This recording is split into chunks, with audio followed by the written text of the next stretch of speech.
नमस्कार मित्रमैत्रिणींनो आणि भावी शिक्षकांनो. पोर्टल शिक्षक भरती संदर्भात हे महत्त्वाचं अपडेट आहे. कारण पोर्टलचे नियम, सेल्फ सर्टिफिकेशन आणि अनसर्टिफाय याच्या संदर्भात जे काही बदल आहेत 2025च्या शिक्षक भरतीमध्ये ते आपण या व्हिडिओमध्ये पाहणार आहोत. मित्रमैत्रिणींनो, आपण पोर्टलवरती रजिस्ट्रेशन करायला सुरुवात केलेली आहे आणि रजिस्ट्रेशन करता करता काही अजाणतेपणाने चूक होतही असेल किंवा सायबर कॅफेमध्ये जिथं तुम्ही फॉर्म भरताय तिथंसुद्धा तुम्हाला माहीत नसताना काही चूक झाली असेल, तर सेल्फ सर्टिफिकेशन करताना कोणती काळजी घ्यायची आणि अनसर्टिफाय किती वेळा करायचं आणि व्हिडिओ शेवटपर्यंत पहा. कारण आपण पाहणार आहोत की अनसर्टिफाय केल्यानंतर जो तुमचा डेटा आहे त्याच्यामध्ये काही बदल होणार आहे का, आणि एखाद्या उमेदवाराला फॉर्म कंप्लीट झालेला आहे, सर्टिफाय झालेला आहे, त्याने अनसर्टिफाय कोणत्या कंडिशनमध्ये करायचं, म्हणजे काय झाल्यावरती त्यांनी करायला हवं, अन्यथा टाळायला हवं. याच्या संदर्भात महत्त्वाचे जे पोर्टल भरतीचे बदल आहेत, मंत्रालयात आयुक्त कार्यालयातील पाठपुराव्यावरती हा व्हिडिओ मित्रांनो तुमच्या माहितीसाठी बनवत आहे. सो आय होप की सर्वांपर्यंत तुम्ही पोहोचवाल. कारण हे जे बदल आहेत ते जर तुम्ही लक्षात ठेवले तर तुमचं टेन्शन अगदी 99% कमी होणार आहे. मित्रांनो, आपण या पोर्टलच्या वेबसाईटवरती पाहतोय आणि इथंच जो पवित्र टीचर्स रिक्रुटमेंट 2025चा टॅब आपल्याला पाहायला मिळतो. आता मित्रांनो, या टॅबवरती आल्यावरती सध्या आपण पाहतोय की जवळपास 2 लाख उमेदवार याच्यावरती रजिस्ट्रेशन करत आहेत. रजिस्ट्रेशन करत असताना बरेच इश्यू येतात उमेदवारांना, किंवा काही वेळेस इश्यू नसतो, पण एखाद्या व्हिडिओमध्ये असं असं सांगितलं आहे म्हणून माझं चुकलं आहे का ते बघण्यासाठी तुम्हाला अनसर्टिफाय करायचं असतं, किंवा 2-3 कंडिशन आहेत, त्या कंडिशनमध्ये तुम्हाला अनसर्टिफाय करायचं असतं. सायबर कॅफेवाल्याने चुकीची माहिती टाकलेली असते, तेव्हा त्याची तुम्हाला नंतर जाणीव होते, म्हणून तुम्हाला अनसर्टिफाय करायचं असतं.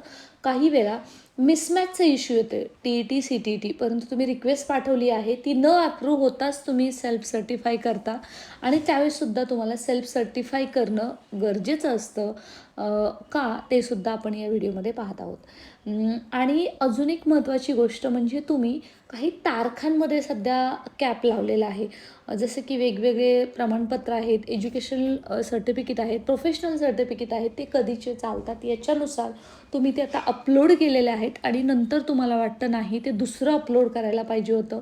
अशा बऱ्याच छोट्या मोठ्या गोष्टींसाठी सध्या तुमचं सेल्फ सर्टिफाय झालं असताना बऱ्याच उमेदवारांचे message, emails, calls, Telegram, Facebook Messenger, even Instagram, WhatsApp याच्या संदर्भात, टेक्स्ट मेसेज याच्या संदर्भात आपल्याला मिळत आहेत आणि त्याच्या संदर्भात महत्त्वाचा हा पाठपुरावा केलेला आहे. चॅनलवर नवीन असाल तर सबस्क्राईब करायचं आहे, कारण ऑथेंटिक इन्फॉर्मेशन तुम्हाला फक्त याच चॅनलवरती मिळते. मित्रांनो, हे लक्षात घ्या, सध्या कोणत्याही कंडिशनमध्ये पहिल्यांदा आपण जाणून घेऊया की सर्टिफाय टू अनसर्टिफाय होतं का, तर याचं उत्तर येस आहे. तुम्ही जेव्हा पूर्णतः सेल्फ सर्टिफिकेशन पूर्ण करत आहात तेव्हा तुम्हाला अनसर्टिफायसुद्धा करता येतं.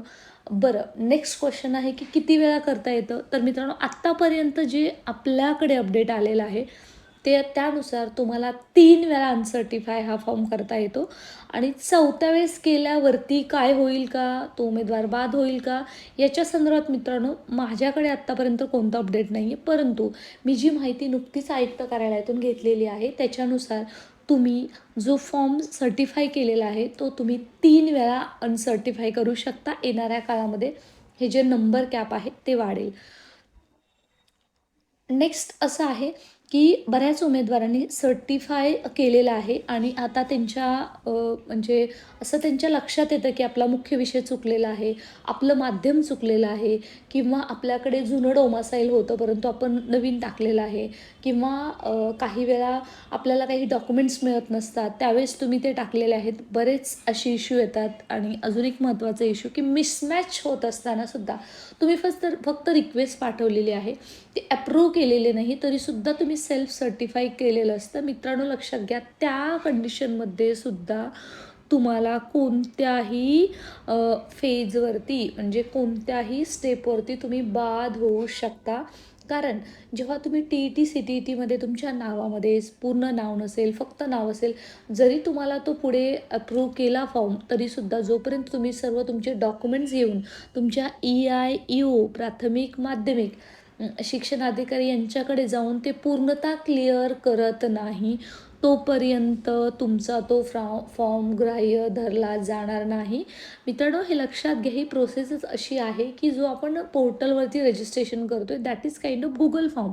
तुम्ही त्याच्यावरती जेव्हा असं कंट्रोल फाईंड करणार आहात किंवा जो हा डेटा येणार आहे त्याच्यामध्ये मोल्ड करता येणार आहे, परंतु ते करत असताना सपोज आता SCBC कॅटेगरीच्या उमेदवारांनी किती फॉर्म भरलेले आहेत, तेव्हा ते कंट्रोल फाईंडमध्ये फक्त SCBC टाकलं की त्यांची पूर्णतः त्यांनी रँक वाईज येत असते. तो या केसमध्ये सुद्धा तुम्हाला अनसर्टिफाय करून पुन्हा एकदा सर्टिफाय करणं तितकंच गरजेचं आहे. आणि तिसरी गोष्ट की बऱ्याच उमेदवारांनी सध्या अनसर्टिफाय फॉर्म केलेला आहे आणि त्यांच्या मनामध्ये आता प्रश्न येतो की मॅम आम्ही अनसर्टिफाय केलेलं आहे तर प्रॉब्लेम येणार का?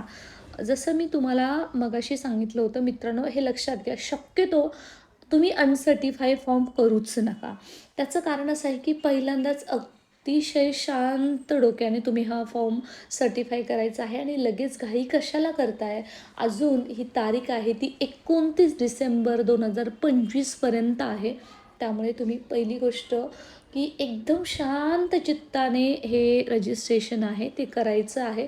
प्रत्येक गोष्टीची शहानिशा केल्याशिवाय फायनल स्टेजला तुम्ही जाऊच नका. बरं, ह्याच्या पुढची स्टेप आहे की केलं तुम्ही सर्टिफाय, आता तुम्हाला अनसर्टिफाय करायचं आहे, then what you will do simple thing की सध्या तरी तुम्ही अनसर्टिफाय करू शकता. तुम्हाला जे चेंजेस आवश्यक आहेत नावामध्ये, स्पेलिंगमध्ये, तुमचं काही सर्टिफिकेट्स असतील त्याच्यामध्ये तुम्हाला अपलोड करायचे आहेत, तर तुम्ही ते करू शकता आणि नंतर तुम्ही सर्टिफाय करणार आहात. बरं, त्याचा तुमच्या याच्यावरती काय परिणाम होतो का? मित्रांनो, तुमचा तसा काहीच परिणाम होत नाही तुम्ही सर्टिफाय की अनसर्टिफाय केल्यावरती, परंतु 2022च्या शिक्षक भरतीमधला जो काही सेल्फ सर्टिफिकेशन होतं त्याच्यामध्ये असं निदर्शनास आलं की बऱ्याच उमेदवारांना प्रिफरन्सेसबद्दल गोंधळ होता. म्हणजे त्यांचा मेन सब्जेक्ट वेगळा होता, अनसर्टिफाय केल्यामुळे नंतर वेगळा झाला. त्यामुळे नंतर ती जी फरफट आहे ती खूप मोठी असते. त्यामुळे बी केअरफुल. जे शासनाने सांगितलेलं आहे, शालेय शिक्षण विभागाने आपल्यापर्यंतच्या माहितीनुसार कमीत कमी 3 वेळा हे तुम्ही करा. 3च्या नंतर शक्यतो करू नका. आणि मला तर अजून एकदा सांगायचं की तुम्हाला एक पर्सनल रिक्वेस्ट आहे की एकदाच तुम्ही हा चान्स घ्या, अन्यथा घेऊ नका. शक्यतो त्याचा काही परिणाम होणार नाही, पण कोणावरती झाला तर त्याला जबाबदार तुम्हीच असणार आहात, कारण तुम्हाला शिक्षक होत असताना तुम्ही काळजी घेतली नाही हे वरवरचं असताना दिसतंय. बरं, आता हे जे सर्टिफायचा जो गोंधळ आहे त्याच्यामध्ये बऱ्यापैकी 14 मे 2025च्या पूर्वीचे कास्ट सर्टिफिकेट असेल किंवा समांतर आरक्षण सर्टिफिकेट असेल, डोमासाईल असेल, हे तुम्हाला अपलोड करावं लागतं.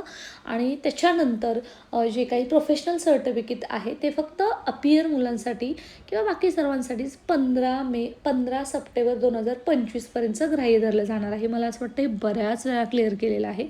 आणि हे सर्व करत असताना काही उमेदवारांना जाणून बुजून तुमचं म्हणजे काही वेळेस डेटचा पण गोंधळ करू शकतात ते, हा पण गोंधळ होऊ शकतो. किंवा काही वेळेस असं होतं, तुमचा जो सर्टिफिकेट नंबर आहे तो तुम्ही चुकीचा टाकलेला असतो, तुमचे पर्सेंटेज आहे ते चुकीचे टाकलेले असतात. काही वेळेस काही उमेदवार काय करतात आहे, सध्या कन्व्हर्जन CGPA टू पर्सेंटेज अशी मागणी विद्यापीठाकडे करतात. मग ते आल्यावरती त्यांच्या मनामध्ये प्रश्न आहे की आता मी काय करायचं, किंवा म्हणजे मग मी अनसर्टिफाय करतोय पण प्रॉब्लेम येणार आहे का? मित्रांनो, थोडक्यात सांगू, तुम्ही शक्यतो अशी वेळच येऊ देऊ नका की तुम्हाला अनसर्टिफाय करावं लागेल.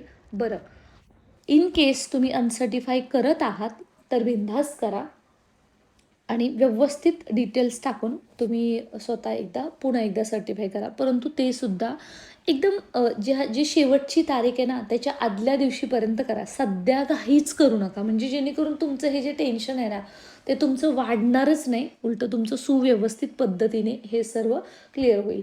आणि या सर्व याच्यामध्ये पॉसिबिलिटी आहे की जेव्हा तुम्ही 3 वेळा सर्टिफाय करणार आहात किंवा अनसर्टिफाय फॉर्म करून पुन्हा सर्टिफाय करणार आहात, तेव्हा मात्र चौथ्या वेळेस तर अजिबातच करू नका. सध्यापर्यंतचं अपडेट आहे.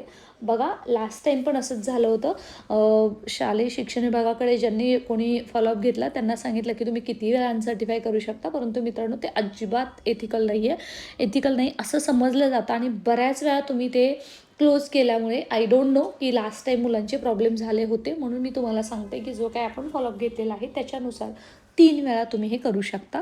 तर सध्या तरी काही प्रॉब्लेम येणार नाही. आणि सर्वात महत्त्वाचं ते म्हणजे तुम्ही जेव्हा अनसर्टिफाय फॉर्म करणार आहात तेव्हा तुम्ही सर्टिफाय करायला विसरायचं नाही आहे. हे असं बऱ्याच वेळा होतं की आपण अनसर्टिफाय करतो, सगळी माहिती भरतो, परंतु सर्टिफाय करत नाही. या संदर्भातलं एखादं न्यूज बुलेटिन आम्हीसुद्धा वाट पाहतो यायला हवं. एकदा सर्टिफाय केल्यानंतर तुम्ही अनसर्टिफाय केल्यानंतर अजून एकदा तुम्ही केल्यानंतर सर्टिफाय करायला विसरू नका. अन्यथा तसंच ठेवू नका, अन्यथा तुम्ही भरतीतूनच बाद होणार आहात. हे लक्षात घ्या. आणि अतिशय महत्त्वाचं आहे. त्यामुळे जे उमेदवार आहेत सध्या शिक्षक भरतीमध्ये ते अनसर्टिफाय करायची इच्छा आहे किंवा काही चुकलेलं आहे तर तुम्ही बिनधास्त करू शकता, परंतु खूप वेळा करू नका. अनसर्टिफाय केल्यावरती तुमच्या काही सब्जेक्ट्स आहेत त्याचं काही चेंजेस होणार आहेत का, तर ते पूर्णतः एकदा तुम्ही पाहायचं आहे. कसं होतं, जेव्हा तुम्ही अनसर्टिफाय करता तेव्हा तुमचे बरेच चेंजेस होतात फॉर्ममध्ये. स्वतः तुम्ही ट्राय करा. त्याच्यामध्ये तुमची बर्थ डेट वेगळीच दिसते. म्हणजे असं बऱ्याच गोष्टी होतात ज्या तुम्ही केलेल्या नसतात, हे लक्षात घ्या. परंतु ते करत असताना पुन्हा एकदा चेक करून पुन्हा एकदा पहिल्यापासून तुम्ही जर फॉर्म भरला तर तुम्हाला कोणतीच अडचण येणार नाही. हे सगळ्यात महत्त्वाचं आहे मित्रांनो. अशा पद्धतीने I am getting lots of emails, messages की मला अनसर्टिफाय करायचं आहे, करू का? मला सर्टिफाय करत असताना अनसर्टिफाय केल्यावर काही प्रॉब्लेम येईल का? आणि मी किती वेळा करू शकतो?